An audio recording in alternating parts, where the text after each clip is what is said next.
বলশালী পরিচয় তো এটা হয় যে ও আবশ্যক আর অনাবশ্যক যুদ্ধের তফাৎ বুঝতে পারে। অনাবশ্যক যুদ্ধ তো কেবলমাত্র অহংকারীরাই করে থাকে। তবে কি মগধ নরেশ জরাসন্ধের কাছে এই প্রার্থনা নিয়ে যাব পুত্র, যে যুদ্ধতে আমাদের হাতে পরাজিত তো অবশ্যই হয়েছেন, কিন্তু আমাদের দয়া করুন, আমরা লড়াই চাইছি না। যদি এই কথা বলাতে যুদ্ধ বন্ধ হয় তবে এটা বলাতেও কোনো ক্ষতি নেই পিতাশ্রী। এটা তুমি কি বলছো বসুদেব কৃষ্ণ? আমরা না যদুবংশী ওই জরাসন্ধের সামনে মাথা নত করবো?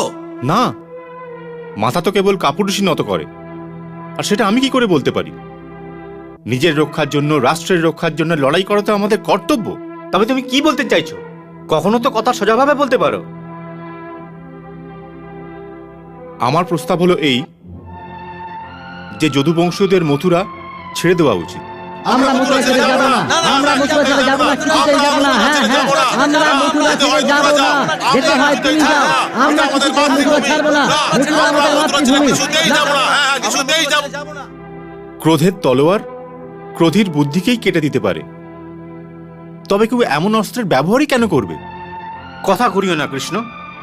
তুমি তো এটাই বলছো না যে জরাসন্ধর ভয় আমরা ঘর ছেড়ে দিই আর যুদ্ধ?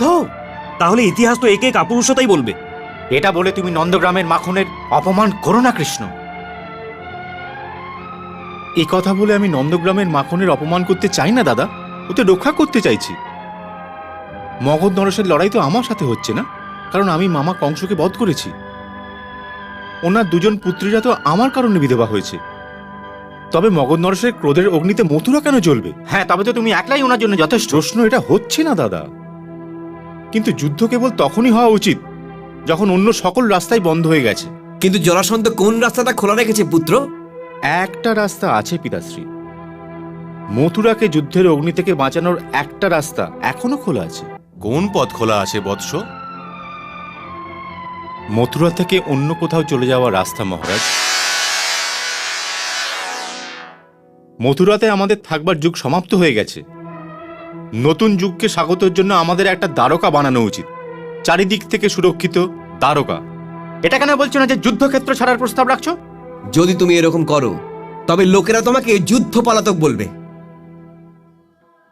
যে মথুরা, যে ব্রজভূমিকে স্বয়ং আমি কংসের অত্যাচার থেকে মুক্ত করিয়েছি, তাকে মগধ নরেশ জরাসন্ধের প্রতিশোধের ভাবনা থেকে বাঁচাতে আমাকে এটাও মেনে নিতে হবে যে লোকে যুদ্ধ পলাতক বলবে।